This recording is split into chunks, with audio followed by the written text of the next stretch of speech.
Alright, last review of the day, we got pumpkin pie M&Ms. Let's try these out. I'm sure they're gonna go good with the Twinkies. Alright, so you got 3 different colors here. I'm sure they're all gonna taste the same.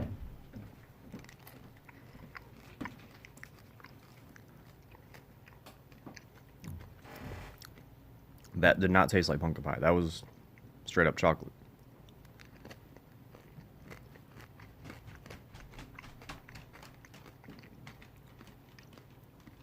That didn't taste like pumpkin pie either. Yeah, none of those taste like pumpkin pie. All I'm getting is a chocolate flavor.